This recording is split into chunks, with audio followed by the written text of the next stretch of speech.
Assalamualaikum warahmatullahi wabarakatuh. Alhamdulillah, kita bisa bertemu kembali dalam pembelajaran daring. Bagaimana kabar kalian? Semoga kalian dalam keadaan yang baik, ya, sehat dan semangat tentunya.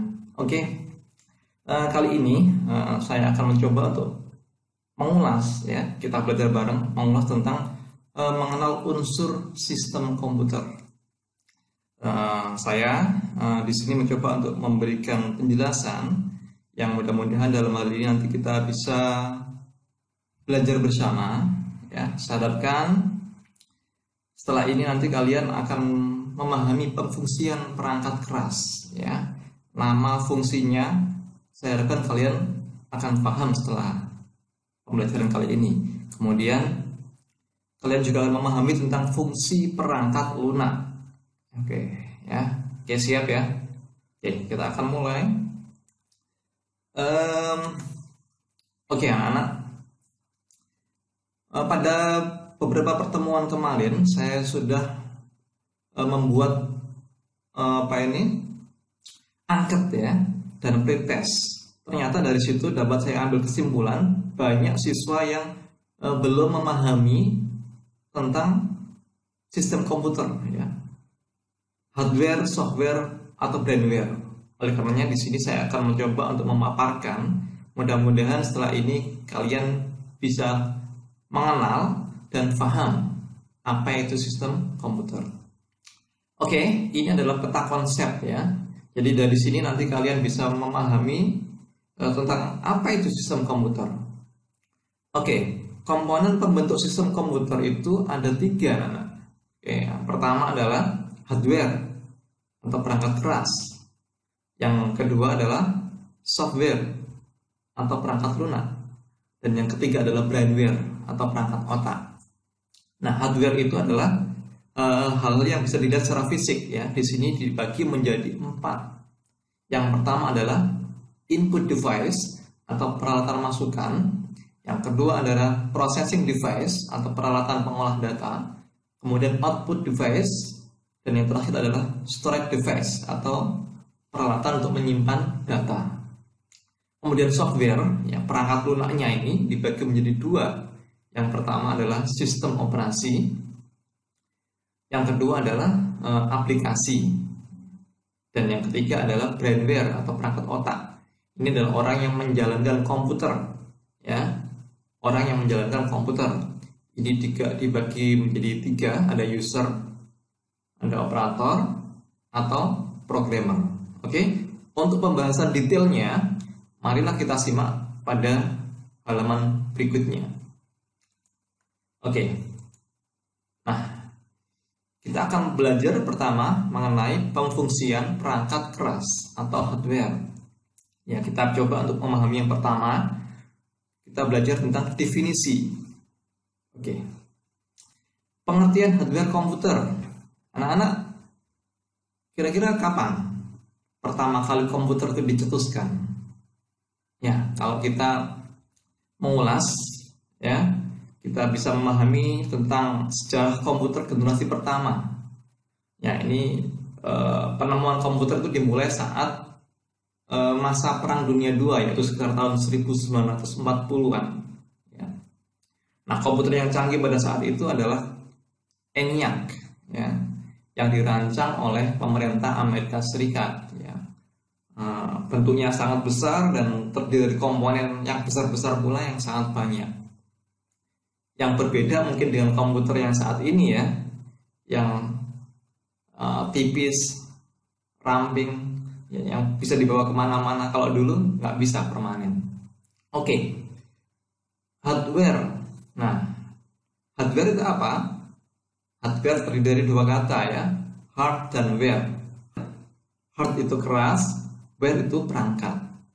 Maksudnya adalah perangkat keras, yaitu komponen komputer yang dapat dilihat secara fisik, dapat dipegang atau dipindahkan.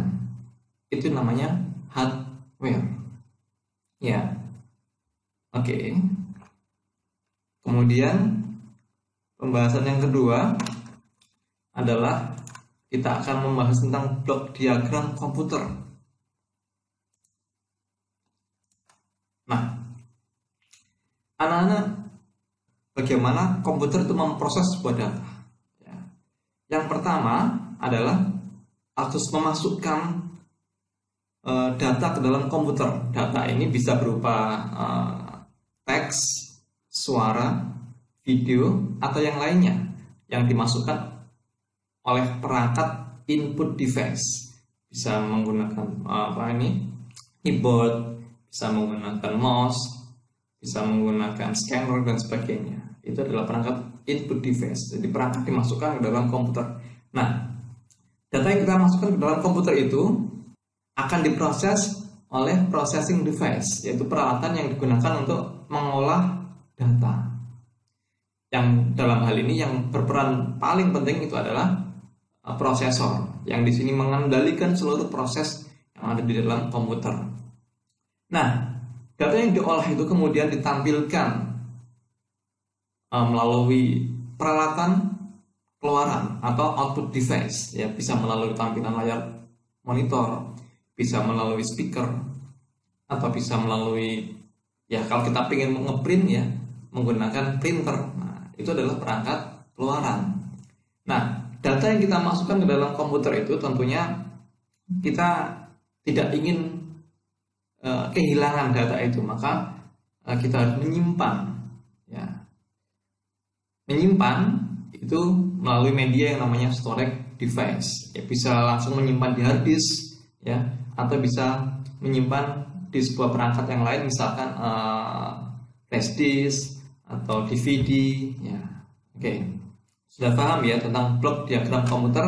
Oke, kita kembali ke peta konsep. Yang pertama, fungsi perangkat keras. Ya, di sini yang pertama adalah perangkat masukan. Oke. Apa perangkat masukan itu? Ya. Perangkat masukan adalah peralatan komputer yang digunakan untuk memasukkan data ke dalam komputer untuk diolah guna menghasilkan informasi yang diperlukan. Jadi ini peralatan ini digunakan untuk memasukkan data ke dalam komputer. Ya. Apa saja peralatan itu? Oke. Nah, yang pertama adalah keyboard. Nah, ini adalah gambar keyboard. Ternyata ada yang belum tahu loh ya.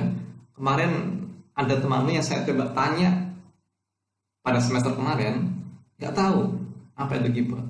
Ya, oke. Keyboard ini digunakan untuk mengetik. Ya, bisa memasukkan huruf, angka, karakter khusus dan atau yang lainnya dengan menggunakan tombol perintah. Itu keyboard. Yang kedua adalah mouse. Ya, mouse ini digunakan untuk memindahkan pointer dengan cepat. Ya, untuk memilih atau memberikan perintah khusus dengan cara diklik. Kemudian yang ketiga adalah mikrofon. Mikrofon ini untuk memasukkan suara ke dalam komputer. Ya, misalkan kalau kita ingin bernyanyi atau ingin merekam, itu menggunakan alat yang namanya mikrofon. Kemudian yang keempat adalah scanner. Alat ini digunakan untuk memindai dokumen. Ya. Misalkan kita ingin memasukkan KTP ke dalam komputer, ya, maka kita bisa men-scan atau memindai KTP itu dalam komputer dengan menggunakan alat yang namanya scanner. Ya. Kemudian ada lagi yang namanya webcam, ya, kamera. Nah, ini digunakan untuk memasukkan data ke dalam komputer dalam bentuk video. Ya, misalkan kalau kita ingin merekam, kita ingin chattingan dengan melihat wajah, nah kita bisa menggunakan yang namanya webcam. Kemudian ada lagi yang namanya joystick. Nah, ini yang penggemar game bisa menggunakan alat ini, ya. Misalkan untuk bermain PS atau bermain tentang game yang lain, itu dengan menggunakan joystick. Ternyata ada banyak input device, ya. Nanti kalian bisa mempelajari lebih lanjut. Sementara cukup 6 ini, ya. Oke, kita kembali ke peta konsep. Berikutnya setelah input device adalah processing device. Ya. Nah, apa itu processing device atau peralatan pengolahan data? Adalah peralatan komputer yang digunakan untuk mengolah data.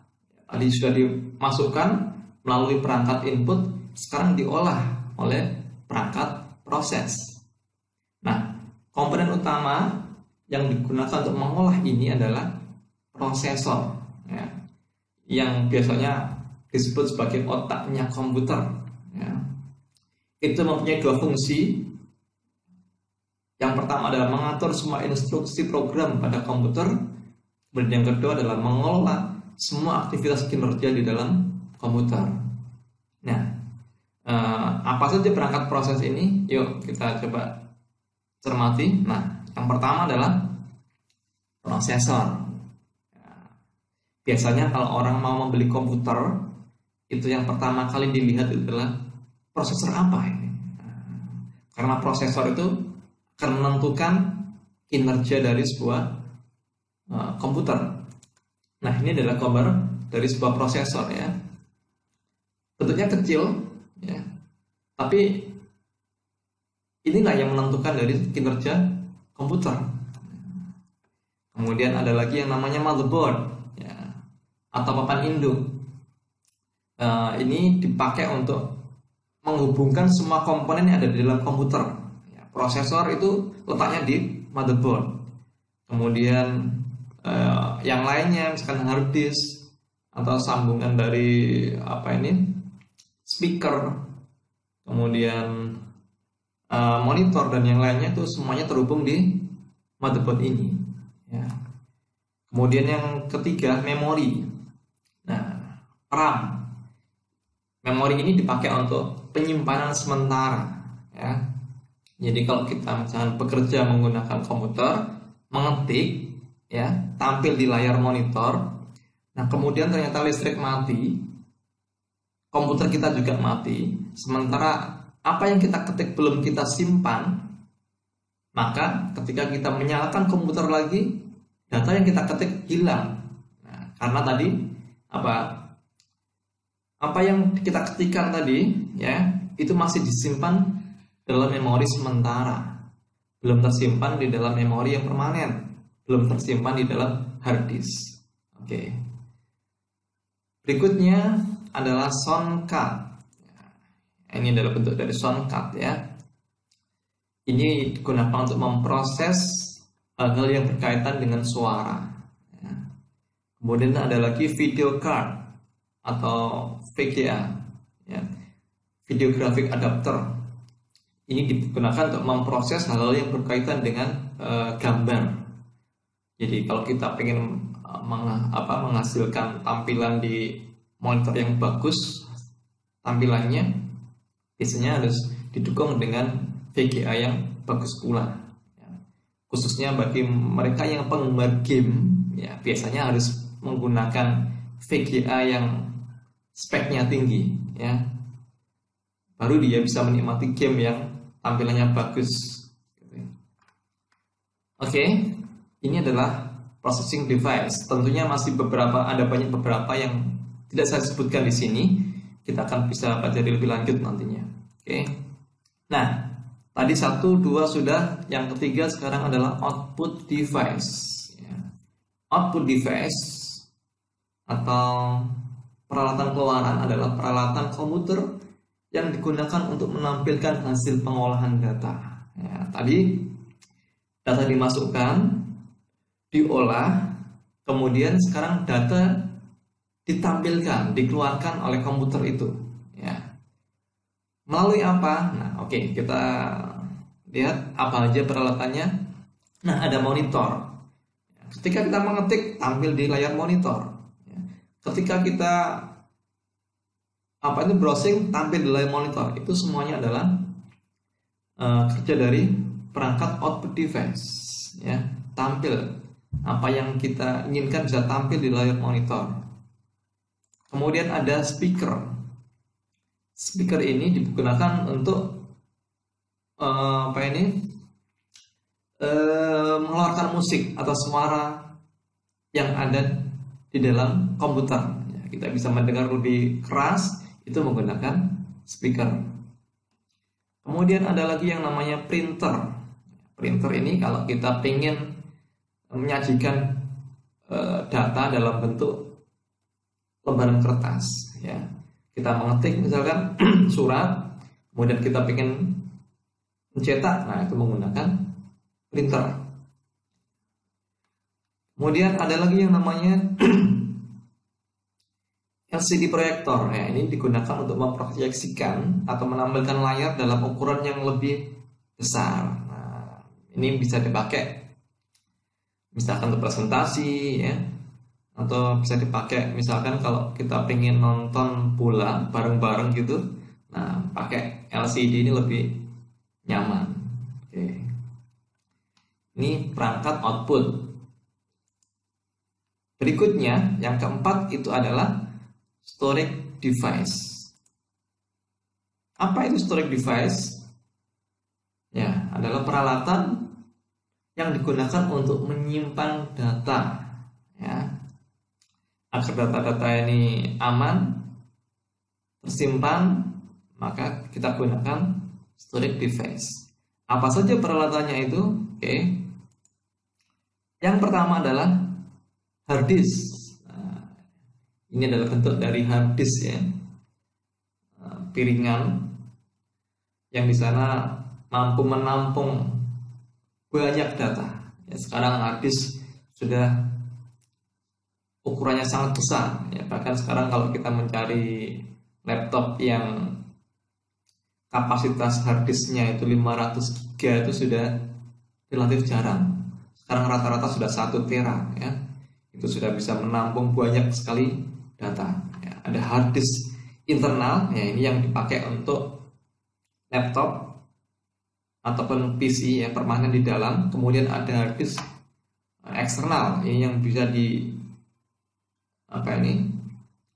dibawa kemana-mana begitu, seperti flash disk, tapi ini mampu menampung lebih banyak lagi, ya. Oke, berikutnya, ya. Nah, ini adalah flash disk. Ini ukurannya lebih kecil, ya, bisa dipakai untuk menyimpan dokumen-dokumen secara portable. Ada lagi yang namanya VCD atau DVD. Nah, ini seperti ini. Kalau VCD itu biasanya bisa menyimpan, ya, sekitar 800-an megabyte, ya. Sementara DVD itu bisa lebih banyak lagi, bisa 6 kalinya barangkali, karena ukurannya sekitar 4 gigaan. Itu DVD. Tentunya harganya lebih mahal sedikit lah daripada VCD atau CD, ya. Ada lagi yang namanya SD card. Ya. Ini biasa dipakai untuk perangkat kamera, ya. Kamera SLR biasanya menggunakan SD card sebagai media penyimpanannya. Atau handycam biasanya pakai ini, ya. Kemudian ada lagi yang namanya micro SD, ya. Micro SD. Nah, ini biasanya dipakai untuk perangkat smartphone, ya, HP. Ya. Saya yakin semuanya kalian punya ini, ya. Ukurannya pun sekarang sudah relatif besar, ya. Ukuran berapa? 100-an lebih, kan? Nah, oke. Itu storage device, ya. Oke. Anak-anak sudah bisa memahami, ya, sekilas tentang perangkat keras komputer, nama-nama, kemudian fungsinya, sudah, ya. Oke, saya rasa materi pada kesempatan hari ini cukup. Akan saya lanjutkan nantinya di sesi 2 yang akan membahas tentang software, sistem operasi, dan aplikasi. Tunggu saja di video pembelajaran berikutnya. Terima kasih, mudah-mudahan bermanfaat. Assalamualaikum warahmatullahi wabarakatuh.